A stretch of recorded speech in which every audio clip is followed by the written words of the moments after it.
الحمد لله رب العالمين والصلاة والسلام على أشرف الأنبياء والمرسلين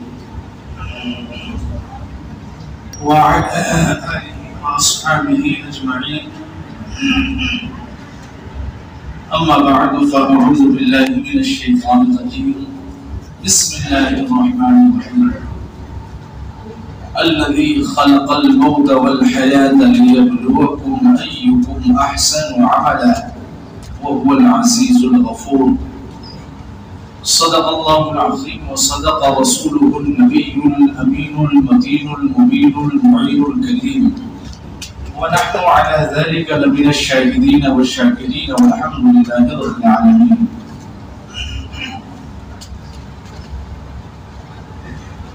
بلغ العلا بکمالہ، پہنچے بلندی پر اپنے کمال سے، کشفت دجا بجمالہ، دور کر دیا اندھیروں کو اپنے جمال سے، حسنت جمیع خصالہ، یا رسول اللہ صلی اللہ علیہ وسلم حسین ہیں، خوبصورت ہیں آپ کی تمام خصلتیں. صلو علیہ وآلہ، پڑھیے درود ان پر اور ان کی آل پر. اللہم صلی علی سیدنا مولانا محمد مبارک وسلم. صلو علیہ صلاۃ و سلام علیکہ یا رسول اللہ صلی اللہ علیہ وسلم. حاضرین گرامی،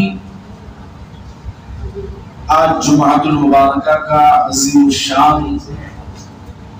دن اور عظیم الشان وہ ساعت جس کی ہم اور آپ تمامی حضرات اپنے معبود حقیقی بارگاہ میں سر بسجود ہونے کے لیے حاضر آئے. رب کعبہ ہم سب کی حاضری اور اس نمازی جمعہ کی ادائیگی کو اپنی بارگاہ میں شرف قبولیت عطا فرمائے. حاضرین گرامی، میں نے جس آیہ کریمہ کی تلاوت کرنے کا شرف حاصل کیا، آج کا موضوع بڑا حساس موضوع ہے. آپ تمامی حضرات توجہ سے تھوڑی دیر کے لیے سماعت کریں اور جو کچھ قرآن و حدیث کی ذریعہ آپ کو بتایا جائے، آپ کو اعلان دیا جائے، لازم و ضروری ہے کہ کما حقہ اور آپ تمامی حضرات اس پر عمل کرنے کی کوشش کریں، اس پر عزم مکمل کی کوشش کریں. پروردگار عالم نے اپنے مقدس کلام کے اندر سورہ ملک کے اندر فرمایا، الذی خلق الموت والحیاۃ لیبلوکم ایکم احسن عملا. اور وہ، اس کا ترجمہ یہ ہوا کہ اور وہ سے مراد ذات باری تعالی ہے، اللہ تبارک و تعالی کی ذات اقدس ہے. تو قرآن کہتا ہے کہ اور وہ جس نے موت اور زندگی کو پیدا فرمایا. یقیناً آپ تمامی حضرات بھی جانتے ہیں کہ موت اور زندگی کو پیدا کرنے والی ذات صرف ایک ہے، جو اللہ وحدہ لا شریک کی ذات پاک ہے. اتنا آپ بھی جانتے ہیں، اور یہی اللہ تبارک و تعالیٰ کا قرآن کہتا ہے کہ اور وہ جس نے موت اور حیات کو پیدا کیا، موت اور زندگی کو پیدا کیا. تو اب قرآن تو یہ کہہ رہا ہے کہ رب جس نے موت اور زندگی کو پیدا کیا، تو اللہ تبارک و تعالیٰ نے اس کائنات عالم کے اندر جتنی بھی چیزیں پیدا فرمائی ہیں، ہر چیز کے اندر ایک نہیں کئی حکمتیں ہیں. کوئی ایسی چیز نہیں جو اس کی حکمت سے خالی ہو. حضرت موسیٰ علیہ السلام نے ایک مرتبہ عرض کیا، پروردگار عالم تو نے چھپکلی کو کیوں پیدا کیا؟ اس کے پیدا کرنے کا مقصد کیا ہے؟ تو اللہ تبارک و تعالیٰ نے فرمایا کہ اے موسیٰ، میرا ہر کام حکمت والا ہے، چاہے بندوں کے سمجھ میں آئے یا نہ آئے. میں نے کس حکمت کے تحت پیدا کیا ہے اسے تم نہیں سمجھ سکتے. تو اللہ تبارک و تعالیٰ نے دنیا کے اندر جتنی بھی چیزیں پیدا فرمائی ہیں، ہر چیز میں حکمت ہے، بڑی بڑی حکمتیں پوشیدہ ہیں۔ تو اب رب تبارک و تعالیٰ نے سوال یہ پیدا ہوتا ہے کہ زندگی اور موت کو جو رب تبارک و تعالیٰ نے پیدا فرمایا، جو رب تبارک و تعالیٰ زندگی اور موت کا خالق و مالک ہے، تو اس نے موت اور زندگی کو کیوں پیدا کیا؟ ریزن کیا ہے؟ حکمت کیا ہے؟ تو آگے اللہ کا قرآن کہتا ہے کہ موت اور زندگی کو رب نے جو پیدا کیا ہے تو اس کے اندر حکمت یہ ہے کہ بندوں کا اگزام ہو، بندوں کا امتحان ہو، اور بندوں کی جانچ اور پرکھ کی جائے کہ موت اور زندگی جو رب نے اپنے بندوں کو عطا کی ہے تو اس زندگی میں ان بندوں نے کون سا اچھا کام کیا ہے اور کون سا برا کام کیا ہے۔ تو رب تبارک و تعالیٰ کا قرآن کہتا ہے کہ بندوں کی روشن جانچ کے لیے اللہ تبارک و تعالیٰ نے موت اور حیات کو پیدا فرمایا تاکہ یہ پتہ چل سکے کہ کس کا کام اچھا اور کس کا کام برا ہے۔ حاضرین گرامی، تو اس آیت مبارکہ سے ہم کو یہ سبق ملا کہ موت اور حیات، یعنی جو موت اور حیات دو الگ الگ چیزیں ہیں، زندگی الگ ہے، موت الگ ہے، تو میں موت و حیات کی تسلسل کا قائم کرنے والا اللہ تبارک و تعالیٰ ہے، اللہ رب العالمین کی ذات گرامی ہے۔ اب یہاں پر ایک بات اور بھی واضح طور پر سامنے آ جاتی ہے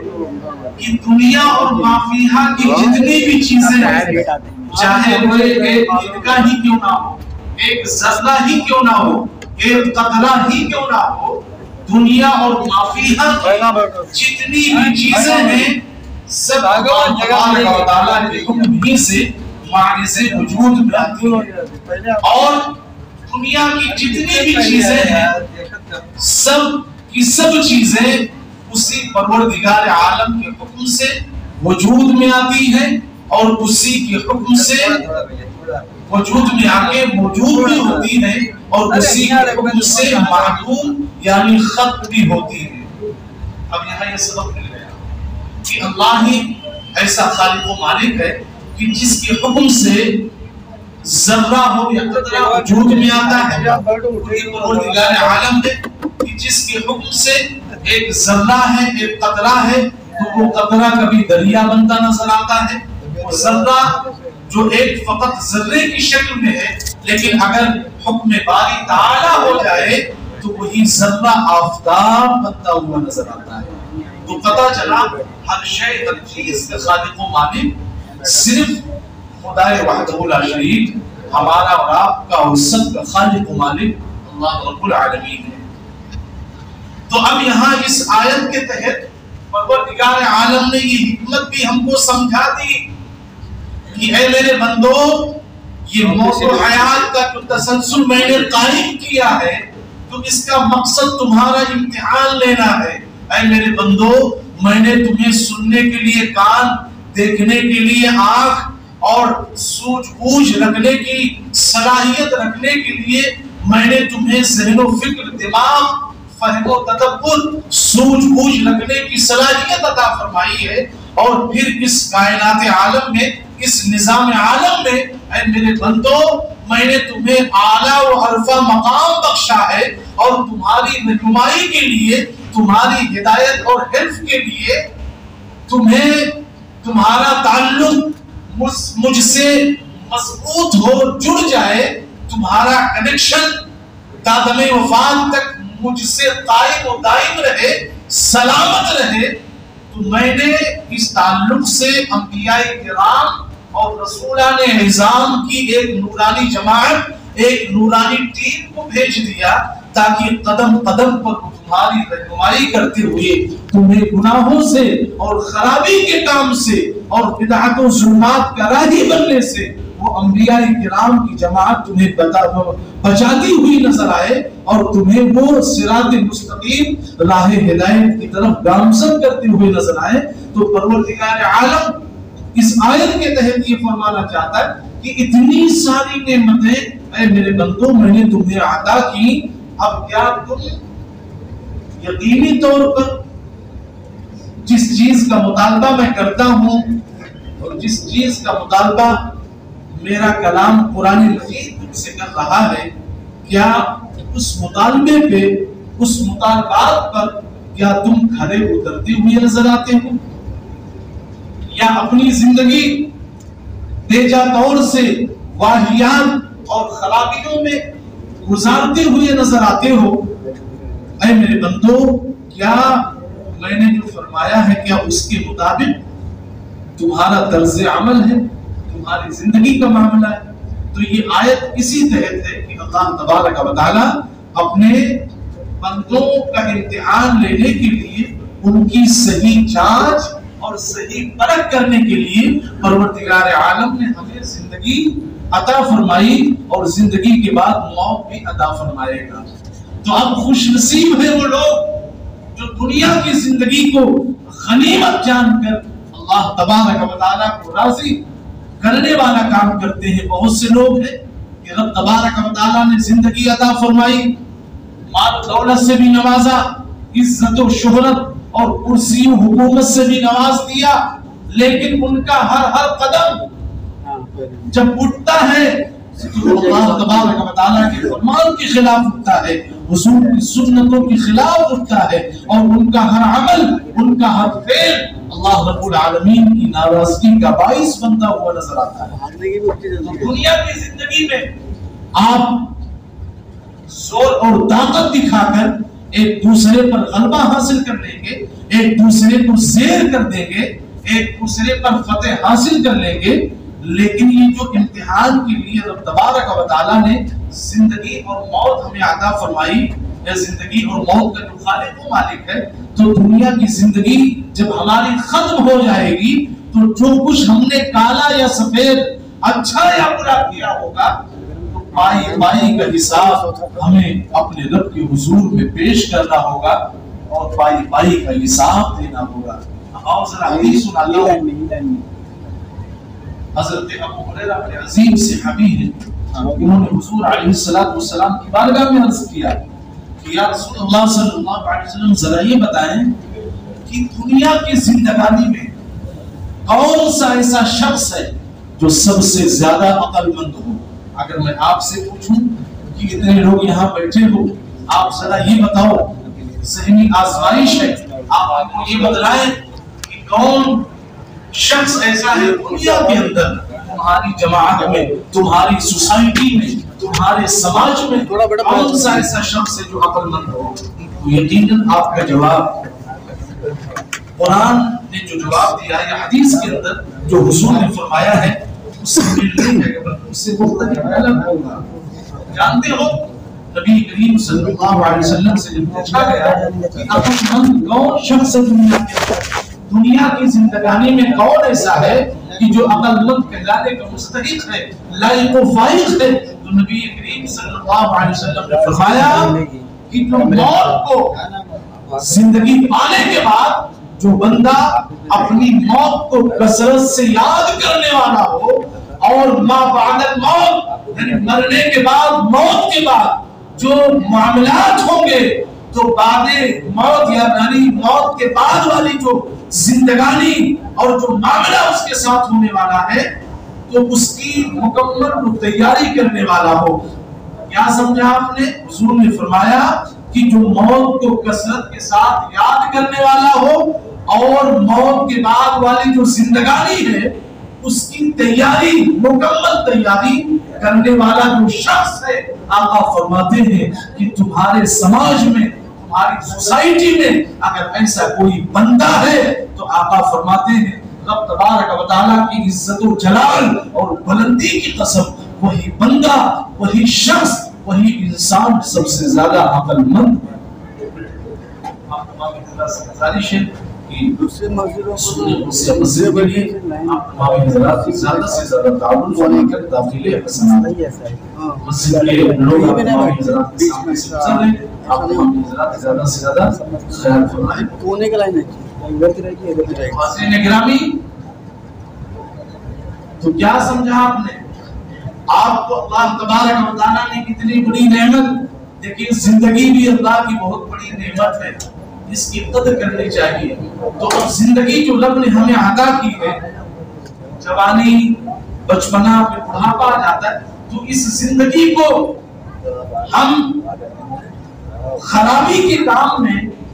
یا اس زندگی کو، اس جوانی کی عمر کو ہم اللہ تبارک و تعالیٰ کی نافرمانی میں نہ گزاریں، بلکہ جو زندگی ہمیں اللہ کی طرف سے عطا کی گئی ہے، ہم اس دنیاوی زندگی کو غنیمت جانیں اور ہمیشہ موت کی کثرت، یعنی موت کو کثرت کے ساتھ یاد کرتے رہیں کہ جس رب نے ہمیں زندگی عطا فرمائی ہے وہی ہمیں وقت پورا ہو جانے کے بعد موت بھی عطا فرمائے گا. موت کی میٹھی نیند بھی سلانے والا وہی پروردگار عالم ہے. حاضرین گرامی، آج ہندوستان اور پوری دنیا کے موجودہ حالات کو دیکھ کر خاص طور سے مسلمانوں کا کلیجہ دہل رہا ہے، مسلمانوں کا جگر جھلنی جھلنی اور پارا پارا ہوتا جا رہا ہے کہ مولا آج اس روئے زمین پر کچھ صدیوں سے کچھ ایسے فسادی لوگ پیدا ہو گئے ہیں، کچھ ایسے دہشت گرد لوگ پیدا ہو گئے ہیں جن کی وجہ سے ہمیں بڑی تکلیف ہے اور ہم متعجب و حیران ہیں، ہر وقت فکر میں لگے رہتے ہیں. ہمارا قلب و جگر پارا پارا ہوتا جا رہا ہے کہ سچویشن اس طرح سے ہے کہ دنیا کا آپ جائزہ لیں، کوئی ایسی زمین ہے ہی نہیں کہ جہاں آج کل کا مسلمان سکون و اطمینان کے ساتھ اپنی عبادت، بندگی اور زندگی گزارتا ہوا نظر آ رہا ہو. ہر مسلمان یہ سوچ کر فکر مند ہے اور اس کا قلب و جگر بے چین و بے قرار ہے کہ مولا ہم آنے والی زندگی کیسے گزاریں گے جہاں سنو اخبارات کے ذریعہ، خبروں کے ذریعہ، ٹیلی ویژن کے ذریعہ، واٹس ایپ اور فیس بک کے ذریعہ ہمیں یہی خبریں موصول ہوتی ہوئی نظر آ رہی ہیں کہ آج فلاں جگہ مسلمانوں کا قتل عام ہو رہا ہے، فلاں جگہ مساجد کو یا مسلمانوں کی دکانوں کو نظر آتش کیا جا رہا ہے، فلاں مقام پر کچھ دہشت گرد تنظیموں کی جانب سے پیغمبر اعظم صلی اللہ علیہ وسلم کی ناموس پر حملے کیے جا رہے ہیں. یہ ساری چیزیں، یہ ساری باتیں، یہ ساری خبریں سن کر مسلمان تڑپ رہا ہے، بے چین و بے قرار ہے کہ مولا آنے والی زندگی کیسے ہوگی، ہم کس طرح سے زندگی گزاریں گے اور ہمارے بچوں کے حالات کس طرح سے ہوں گے. یہ سوچ سوچ کر انسان فکر مند ہوتا جا رہا ہے. لیکن یہ ساری چیزیں ٹھیک ہے، لیکن اے مسلمانوں میں تم سے پوچھنا چاہتا ہوں کہ اپنی جان، اپنے مال، اپنی اولاد اور اپنی قیمتی چیزوں کے ضائع ہونے کی فکر کرنے والوں، کیا تم نے کبھی اپنے اعمال پہ بھی غور کیا ہے کہ ہمارے اعمال کیسے ہیں؟ کیا ہمارے اعمال اس لائق ہیں کہ اللہ تبارک و تعالی ہم کو پسند کرے، یا اللہ تبارک و تعالی ہمارے تعلق سے ہمارے اوپر کرم کی نظر فرما کر ہم کو اپنی حفاظت عطا فرمائے؟ کبھی آپ نے اپنے اعمال پہ بھی غور کیا؟ حدیث سنو، آقا علیہ السلام فرماتے ہیں کہ نماز دین کا ستون ہے. جس بندے نے جان بوجھ کر نماز کو چھوڑ دیا، نماز کو جانے دیا، نماز نہیں پڑھی، آقا فرماتے ہیں کہ اس نے دین ہی کو اٹھا دیا. آقا فرماتے ہیں کہ جس نے جان بوجھ کے نمازوں کو چھوڑا تو اس نے دین کو اٹھا دیا. اب آپ ذرا اپنے گریبان میں جھانکیں، اپنا جائزہ لیں، اپنا محاسبہ کریں کہ آج یہ جو ذلت و رسوائی، مار کاٹ یا مسلمانوں کے مکانوں اور دکانوں کو جو نظر آتش کیا جا رہا ہے، آج کل دہشت گرد تنظیمیں ہم پر مسلط ہو کر ہمارے آقا علیہ السلام کی شان میں گستاخیاں کر کے وہ سر اٹھا کر چل رہے ہیں. آج کل انہیں کوئی ٹچ کرنے والا نہیں ہے، ان کی اصلاح کرنے والا یا ان کو صلاحوں کے پیچھے ڈالنے والا کوئی نہیں ہے. اور آج ہماری جو یہ پستی ہے، ہم جو پسماندہ ہیں اور ہم پر جو ذلت و رسوائی کا معاملہ تھوپ دیا گیا ہے، تو اس کی سب سے بڑی وجہ کیا ہے؟ سب سے بڑی وجہ یہ ہے کہ آج ہم 2-2 گھنٹے 4-4 گھنٹے بیجا کاموں بیجا مصروفیات میں اپنا وقت ضائع کر رہے ہیں. ہوٹلوں پہ 4-4 گھنٹے بیٹھے رہو گے، تمہیں احساس تک نہیں ہوگا کہ 4 گھنٹے گزر گئے. آج کل تو میچ چل رہا ہے، ورلڈ کپ چل رہا ہے، تو میچ دیکھنے میں 3-3 4-4 گھنٹے ضائع کر دینے والوں کو یہ فکر لاحق نہیں ہوتی کہ یہ جو کام میں نے 3 گھنٹے گزار کے کیے ہیں، یہ کام ایسا ہے کہ اس پہ ثواب تو ملنے والا نہیں ہے سوائے گناہ کے. تو جو زندگی رب نے عطا فرمائی، تو ہم نے اپنی زندگی کے اندر کوئی ایسا کام جو خیر و خوبی والا ہو ہم نہیں کرتے، بلکہ اپنا قیمتی وقت ہے جو زندگی رب نے عطا فرمائی ہے فالتو کاموں میں. کچھ لوگ ٹائم پاس کرنے کے لیے لوڈو بھی آتے ہیں، اپنے پاس ہوتا ہے، کیرم بورڈ کھیلتے ہو، لوڈو کھیلتے ہو، تاش اور جوا کے اڈوں پہ لائن لگاتے ہو. یہ سارے کے سارے کام جو حرام و گناہ ہیں، ان کو کرنے کے بعد کیا تم یہ امید رکھتے ہو کہ اللہ تبارک و تعالی ہمیں اور تمہیں اپنی حفاظت اور پناہ عطا فرمائے گا؟ قطعی. نبی کا فرمان ہے کہ جس نے نمازوں کو ضائع کر دیا اس نے دین کو ڈھا دیا. آپ اپنے گریبان میں جھڑک کر دیکھو کہ دن میں 5 مرتبہ بلکہ اس سے زائد مرتبہ آپ اپنے ہاتھوں سے اور اپنے کردار و عمل سے آپ روزانہ دین کو ڈھا رہے ہو، دین کے ستون کو گرا رہے ہو، ختم کر رہے ہو، توڑ رہے ہو. بتاؤ جو قوم ایسی ہو جس قوم کی یہ حالت ہو کہ وہ اپنے ہاتھوں سے اپنے دین کو ڈھائے، وہ قوم کبھی ترقی کر سکتی ہے؟ وہ قوم کبھی کسی دوسرے قوم پر غالب آ سکتی ہے؟ اس قوم کا کبھی بھلا ہو سکتا ہے؟ آج ہمارے بچے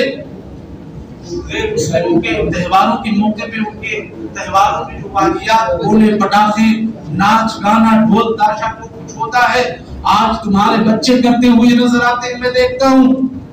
کہ کیوں کرتے ہیں. جب والدین خود ہی صحیح نہیں ہے تو بچوں کی اچھی تربیت کیسے ہو سکتی ہے؟ لڑکا جوان ہو گیا، 18-20 سال کا ہو گیا، اسکول بھیجنے کی یا کاروبار وغیرہ ساری چیزوں کی فکر ہے، اچھی بات ہے، لیکن ذرا یہ بتاؤ کیا آپ نے کبھی نمازوں کی بھی فکر کی کہ میرا بیٹا میرا بچہ، جہاں ہم اس کے تعلق سے، اس کی زندگی کے تعلق سے تمام چیزوں کی فکر کرتے ہیں، ہمیں نمازوں کی بھی فکر کرنی چاہیے؟ نہیں. یہ ساری چیزیں ہمارے دل و دماغ سے نکل چکی ہیں. ہم یہ بھی بول چکے ہیں کہ ہمیں ایک دن مرنا ہے، موت کی جو تاریخ ہے، زندگی ختم ہونے کا جو وقت ہے، وہ رب تبارک و تعالیٰ نے مقرر کر دیا ہے، متعین کر دیا ہے. اس میں کوئی تبدیلی، کوئی بدلاؤ نہیں ہو سکتا. تو ذرا بتاؤ جو زندگی رب نے تمہیں عطا کی تھی اپنی عبادت کے لیے، اپنے ذکر کے لیے، اپنی بارگاہ میں سردا سجود ہونے کی فکر کرنے کے لیے، اس زندگی کو تم نے تباہ کیا، بربادیوں میں، واقعاتوں میں، خرافاتوں میں اور غلط کاموں میں تم نے اس زندگی کو گزاری. اب ذرا بتاؤ جب رب کے حضور تمہارا سامنا ہوگا، تمہاری حاضری اللہ کے حضور ہوگی، اللہ پوچھے گا کہ ہم نے تمہیں زندگی عطا کی تھی، تم نے زندگی کا کیا کیا؟ تو ذرا بتاؤ تمہارے پاس کیا جواب ہوگا؟ آج بہت سے تقریباً 55 سے 60% لوگ ایسے ہیں کہ جو صرف جمعہ کے لیے آتے ہیں. کیوں؟ خالی جمعہ ہی فرض ہے، دن میں اور رات میں ملا کے کل 5 وقت کی نمازیں فرض ہیں. اور اگر کسی نے بغیر کسی عذر کے، مجبوری کے چھوڑ دیا تو حضور نے فرمایا اس نے دین کو ڈھایا. تو اب دن میں 5 وقت کی نمازیں فرض ہیں اور ہم صرف جمعہ آتے ہیں. کچھ تو ایسے جو صرف خطبے کے وقت آتے ہیں، جیسے فرض نماز ختم ہوئی کہ وہ فوراً مسجد سے بھاگتے ہوئے نکل گئے شور مچاتے ہوئے اپنے گھروں کو یا ہوٹلوں میں یا آپ نے کبھی غور کیا کہ ایسا کیوں؟ مسجد میں لوگوں کا دل نہیں لگتا. یہود و نصارہ کے تعلق سے بتا دوں، یہود و نصارہ جو اسلام کے بہت سخت ترین دشمن تھے اور اب بھی ہیں، یہودی اور نصرانی ان کے یہاں ہفتے میں ایک دن عبادت کے لیے خاص ہے. ہفتے میں ایک ہی دن عبادت کے لیے خاص ہے. وہ ہفتے میں ایک دن چھٹی کرتے ہیں اور اسی ہفتے کا جو ایک دن ہوتا ہے تو اسی ایک دن میں ان کو جو کچھ کرنا ہے اپنے طور سے، اپنے عقیدے اور اپنے مذہب کے اعتبار سے، جو کچھ عبادتیں ہیں وہ کر کے اب سمجھتے ہیں کہ میں نے پورے ہفتے کی عبادت کر لی ہے، اب ہم کو روزانہ عبادت کرنے کی ضرورت نہیں، اب جب ہفتے کا دن آئے گا تبھی پھر ہم عبادت کریں گے. آج یہی روش تمہاری بھی ہو گئی ہے، یہی حالت تمہاری ہے کہ تم نے عبادت کے لیے صرف ہفتے کا دن مخصوص کر لیا ہے اور چاہتے ہو کہ اللہ تبارک و تعالی ہمیں ترقی عطا کرے، ہمیں اپنی حفاظت میں رکھے، ہمارے کاروبار میں وسعت ہو اور ہمارے کاروبار میں ترقی ہو، ظالمین کافرین مغلوب ہوں، غالب ہوں، اور ہم کو اللہ تبارک و تعالی عزت عطا کرے، سربلندی عطا کرے، کامیاب و کامرا کر دے. یہ بڑے بڑے خواب دیکھتے ہو. بڑے بڑے خواب دیکھنے والوں، اگر چاہتے ہو کہ اللہ تبارک و تعالی تمہیں اپنی حفاظت و پناہ عطا کرے، اگر چاہتے ہو کہ اللہ رب العزت تمہیں ترقی کی شاہراہ پر گامزن کرے، اگر چاہتے ہو کہ زمانے پر تم غالب آ جاؤ اور جتنے بھی مسلمان اور اسلام کے دشمن ہیں اگر چاہتے ہو کہ وہ مغلوب ہو، زیر ہو، اگر تم یہ چاہتے ہو کہ بلندیاں ہمارے قدموں کو چومیں، اگر تم یہ چاہتے ہو کہ غیروں کی نگاہیں ہمارے سامنے جھکتی ہوئی نظر آئیں اور ہمیں عزت و وقار کا درجہ عطا ہو، ہمیں اللہ تبارک و تعالی بلندی عطا کرے، اگر یہ چاہتے ہو تو بدلو اپنی روش کو. نماز کو معمولی عمل نہ سمجھنا. آج کل خطبے وقت کے وقت میں آنا اور 2 رکعت پڑھ کے نکل جانے والوں، ذرا سنو، جانتے ہو ایسا کیوں ہے؟ ایسا اس لیے ہے کہ تمہارا دل مسجد میں لگتا نہیں ہے. تو جانتے ہو حدیث کے اندر آیا ہے، آقا علیہ السلام فرماتے ہیں کہ مسجد کے اندر جس کا دل نہیں لگتا اس کا ایمان کمزور ہے. اب ظاہر سی بات ہے کہ اگر مسجد کے اندر دل لگتا، خطبے کے وقت آئیں گے، خطبہ آدھا ہو چکا ہے، شروع ہو چکا ہے، خطبہ سنیں گے، نماز پڑھیں گے، بعد کی جو سنتیں ہیں ان میں موقدات اور غیر موقدات اور نوافل بھی ہیں، ان کو ترک کر کے چلے جائیں گے، یعنی چند لمحوں کے لیے آنا جانا. تو اس سے لازم آتا ہے کہ تمہارا ایمان کمزور ہو چکا ہے، اس لیے تمہارا دل مسجد میں نہیں لگتا ہے. حضور کی حدیث ہے کہ مسجد کے اندر جس کا دل لگتا ہو، مسجد سے جس بندے کو محبت ہو تو اس کی ایمان کی گواہی دو، اس کا ایمان مضبوط ہوتا ہے جس کا دل مسجد میں لگا رہتا ہے. تو حاضرین گرامی، میں عرض یہ کہا تھا کہ چند منٹ کے لیے آئیں گے، شور مچاتے ہوئے چلے جائیں گے. اب اس میں بھی بہت ساری باتیں. آج خطبہ لمبا ہو گیا، دعا لمبی امام صاحب نے مانگ دی، قرات لمبی کر دی. ایک تو تمہارا ایمان کمزور ہو چکا ہے، ایمان کا جو کمزور ترین درجہ ہے اس کے قریب میں بیٹھ کر اوپر سے اعتراضات اور بہت ساری خرافاتیں، بہت ساری ایسی لایانی باتیں تم کرتے ہوئے نظر آتے ہو جن کا کوئی وجود نہیں ہے. بلکہ مسجد کے اندر رہ کے کبھی شکوہ شکایت کرنا ہی نہیں چاہیے کہ آج نماز میں لیٹ ہو گیا یا تاخیر ہو گئی، قرات لمبی ہو گئی، خطبہ لمبا ہو گیا، دعائیں لمبی مانگی گئی. بتاؤ، یہ تو سارا کام، یہ ساری چیزیں ثواب کی ہے، عبادت کی ہے، ان سے تو ہمارا تمہارا حالہ بنا ہوتا ہے. مگر اس کے باوجود بھی جو ہے ہم اپنی روش کو نہیں بدلتے. حاضرین گرامی، تو حضور علیہ السلام نے فرمایا کہ جس کو دیکھو کہ وہ مسجد میں جانے کا عادی ہے تو اس کی ایمان اور اس کے تقوی کی تم گواہی دیتے ہوئے نظر آنا. اور آقا فرماتے ہیں کہ جس سوسائٹی کے اندر مسجد ہوتی ہے تو مسجد کی جو دیواریں ہیں تو سوسائٹی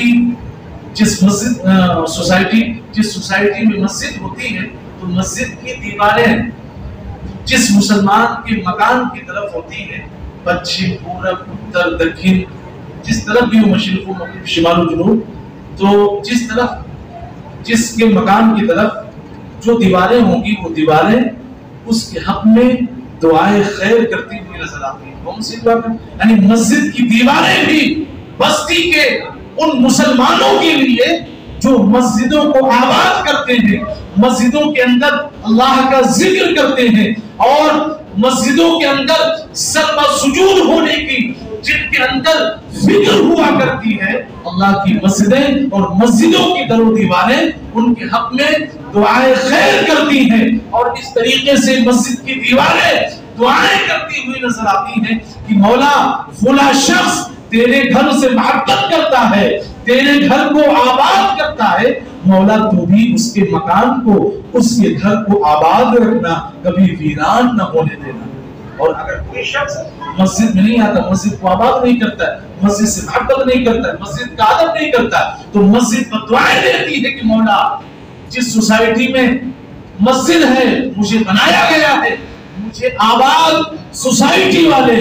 اور علاقے والے مجھے آباد نہیں کرتے ہیں، مجھے خوشی جب ملتی ہے، جب میرا پیٹ بھرتا ہے، مسجد کب مسکراتی ہے، مسجد کب خوش ہوتی ہے، مسجد کب دعائیں دیتی ہے، مسجد اس وقت بندوں کو دعائیں دیتی ہوئی نظر آتی ہے جب مسجد کے اندر کثرت کے ساتھ نمازی ہوتے ہیں، جب مسجد کا پیٹ بھرتا ہے تو مسجد دعاؤں سے نمازیوں کو، اللہ کے بندوں کو نوازتی ہوئی نظر آتی ہے، اور جب مسجدیں خالی رہتی ہیں تو مسجد یہ بددعا کرتی ہے، در و دیوار یہ بددعا کرتے ہیں کہ مولا اس سوسائٹی کے لوگوں نے مجھے ویران کیا ہے، مجھے آباد نہیں کیا ہے، جس طرح سے اس سوسائٹی کے لوگوں نے مجھے ویران کیا ہے، مولا تو بھی ان کو ویران کر دے، تو بھی ان کو آباد نہ رکھو۔ بتاؤ ذرا، یہ اللہ کا گھر جب قیامت آئے گی اس کو اٹھا کے، یعنی مسجدوں پہ قیامت نہیں آئے گی، مسجدوں کو اٹھا کر جنت کا تاج بنا دیا جائے گا قیامت آنے سے پہلے۔ تو آپ بتاؤ، مسجدیں اگر کسی کے حق میں بد دعائیں کریں تو کیا وہ شخص آباد رہ سکتا ہے؟ بدلو اپنی روش۔ آج ہم نے مسجدوں کا احترام کھو دیا ہے، مسجدوں سے محبت کرنے کا جذبہ اور شوق نماز، ذوق عبادت آج ہمارے اندر نہیں ہے، اور اگر ہم ایک دو وقت کی پڑھ بھی لیتے ہیں تو اس میں بھی جو اتراتے ہوئے نظر آتے ہیں، حالانکہ ایسا نہیں ہے۔ بدلو اپنی روش کو۔ آج دیکھو تقریباً 15 روز کم و بیش کا وقت ہو گیا ہے، تری پورا کے مسلمانوں پر کس قدر ظلم و تشدد کے پہاڑ توڑ جا رہے ہیں۔ بھگوا دہشت گرد تنظیموں کی جانب سے، RSS کی جانب سے، اور جتنی بھی متشدد تنظیمیں اور تحریکیں ہیں جن کا مقصد صرف اور صرف یہی ہے کہ ہندوستان کے اندر جو امن و امان قائم ہے اس امن و امان کو بحال نہ رکھا جائے، اس کو ختم کیا جائے۔ میں آپ سے کہتا ہوں کہ ایک وقت وہ بھی تھا کہ ہندوستان کے علاوہ دوسرے ممالک کے لوگ ہمارے اس پیارے بھارت، اس پیارے ہندوستان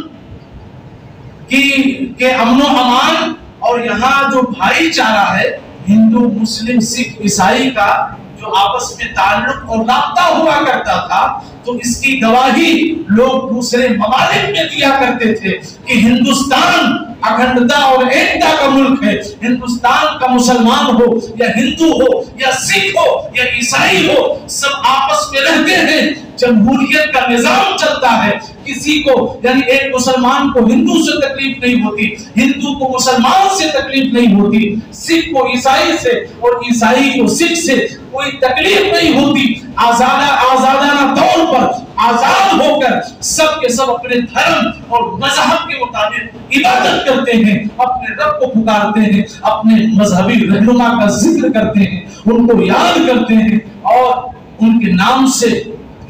صدقات و خیرات کرتے ہیں، اور ان کے نام کو اپنے لیے اور ان کی زندگی کو اپنے لیے آئیڈیل اور مشن راہ بناتے ہوئے نظر آتے ہیں۔ یہ مثالیں دی جاتی تھیں، لیکن کچھ صدیوں سے جب سے یہ دہشت گرد تنظیمیں وجود میں آئیں، یہ بھگوا دہشت گرد تنظیمیں، RSS والے، PhD والے، تو ان کا مقصد صرف یہی ہے کہ یہاں جو ایک تعلق بنا ہوا تھا آپسی بھائی چارہ اور میل ملاپ تعلق تب جو تھا، تو اب ان کا مقصد صرف یہی ہے کہ ہندوستان کے اندر یہ جو آپسی بھائی چارہ ہے اس کو ختم کیا جائے اور خاص طور سے نشانہ اسلام اور مسلمانوں کو بنایا جائے. اس سرزمین پر، تریپورہ کی سرزمین پر خاص طور سے صرف مسلمانوں ہی کو ظلم و تشدد کا نشانہ نہیں بنایا گیا، بلکہ ظالموں کی ہمان ہنگی اور ان کے ظلم و ستم کا ننگا ناچ آپ دیکھیں کہ انہوں نے مسلمانوں کی دکانوں کو بھی نظر آتش کیا اور مساجد کو بھی نشانہ بنایا، قرآن پاک کی توہین کی. اور ہم جس نبی کا کلمہ پڑھتے ہیں، جس نبی سے محبت کرتے ہیں اور جس نبی کی محبت پر ہم اپنا تن من دھن عزت و آبرو سب کچھ قربان کرنے کی بات کرتے ہیں، اس نبی کی شان میں ایسے ایسے نازیبا کلمات، گستاخی بھرے کلمات، غلط جملے استعمال کیے گئے کہ ایک سچا مسلمان نبی سے محبت کرنے والا اگر سنے گا تو وہ یا تو من جائے گا یا تو مار دے گا. تو دیکھیے، حالانکہ تحفظ ناموس رسالت، تو میں آپ سے یہ کہنا چاہتا ہوں کہ شروع میں نے جو جس موضوع کی تقریر کی ہے، تو پہلے تو آپ اپنی زندگی کا مقصد سمجھیں اور نیک عمل کی طرف آئیں، نمازوں کی طرف آئیں، مساجد کو آباد کریں. اور اس وقت ضرورت ہے کہ جتنی تنظیمیں ہیں، جتنی تحریکیں ہیں، جتنے بھی مشربی لوگ ہیں، یعنی آج کل تو ایسا بھی ہے کہ چشتی ہے، رضوی ہے، فلاں ہے، اشرفی ہے، تو وہ الگ جا رہا ہے. تو آج ضرورت اس بات کی ہے کہ جتنی تنظیمیں ہیں، جتنی تحریکیں ہیں، جتنی اکیڈمی وغیرہ ہیں مسلمانوں کی، ان سب کو ایک ہونے کی ضرورت ہے. وہ سب ایک ہو کر ایک پلیٹ فارم پر آ کر حضور علیہ السلام کی ناموس کو بچانے کے لیے سارے لوگوں کو متحد ہو کر یہ نعرہ بلند کرنا ہوگا کہ بدلا دو گستاخی نبی کو، غیرت مسلم زندہ ہے، دین پہ قربان ہونے کا جذبہ کل بھی تھا اور آج بھی ہے. ہم سب کو ایک پلیٹ فارم پانا ہوگا. آپسی جو رسہ کشی ہے، آپسی جو اختلاف اور انتشار ہے، آپسی جو دوری ہے، ایک دوسرے پر الزامات کرنا، حسد کرنا، ایک دوسرے کو نیچا دکھانا، اپنی چلانا اور نفس پرستی میں مبتلا ہو کر اپنے جیسا کسی کو نہ سمجھنا، یہ ساری خرابیاں ہمیں اپنے اندر سے نکال کر پھینکنی ہوں گی اور حضور کی حدیث پر عمل کرنا ہوگا کہ ایک مسلمان دوسرے مسلمان کا آئینہ ہوتا ہے. جتنے بھی مسلمان ہیں سب آپس میں بھائی بھائی ہیں. جانتے ہو صحابہ کے زمانے میں بھی ایسا تھا کہ اگر 100 کی تعداد میں ایک جگہ مسلمان ہیں، اگر کسی ایک مسلمان کو کانٹا چبھتا تھا تو ایسا نہیں کہ تکلیف کا احساس صرف اسی اکیلے کو، چبھتا ایک کو تھا مگر تکلیف 99 صحابہ کرام کو ہوا. آج کل یہ چیز جذبہ ہمارے اندر سے نکل چکا ہے. آج کل ہم بس نفس پرستی میں جی رہے ہیں. نفس اس قدر ہم پر غالب ہو چکا ہے کہ ہم حضور علیہ السلام کی سنتوں کو بسے کچھ ڈال چکے ہیں. اللہ تبارک و تعالیٰ کے فرمان پر ہم کبھی غور نہیں کرتے. قرآن کی تلاوت کرنے کا ہم کو موقع ہی نہیں ملتا. واٹس ایپ، فیس بک اور دیگر جو ذرائع ہیں سوشل میڈیا کے ذریعے جو ذرائع ہیں، تو ان ذرائع سے ایک کا تعلق دوسرے سے ہوتا ہے. آپ بھی جانتے ہیں، ہم سب کرتے ہیں واٹس ایپ کے ذریعے سے. تو لیکن کبھی ایسا نہیں ہوتا کہ روز تعلق بناتے ہیں، دعا سلام لکھ کے بھیجتے ہیں. بھیجتے نہیں بھیجتے. کیوں بھیجتے ہیں؟ اس لیے کہ ہمارا تعلق بنا رہے واٹس ایپ کے ذریعے، فیس بک کے ذریعے، سوشل میڈیا کے ذریعے. ارے نادان انسان، تم لوگوں سے اپنا تعلق بنانے کے لیے، اپنا تعلق مضبوط کرنے کے لیے روزانہ ادھر سے میسج کرتا ہے، سلام بھیجتا ہے، خیر خیریت پوچھتا ہے. جو اللہ کے بندے ہیں، جو انسان ہیں، ان سے اپنا تعلق مضبوط کرنے کے لیے تو ہر وقت بے چین اور بے قرار نظر آتا ہے. اور وہ پروردگار عالم جو ہمارا تمہارا ساری کائنات کا خالق و مالک ہے، اس سے تعلق مضبوط کرنے کے لیے تمہارے پاس 5 وقت نماز پڑھنے کا وقت نہیں ہے. کیا جواب دو گے اللہ کی بارگاہ میں؟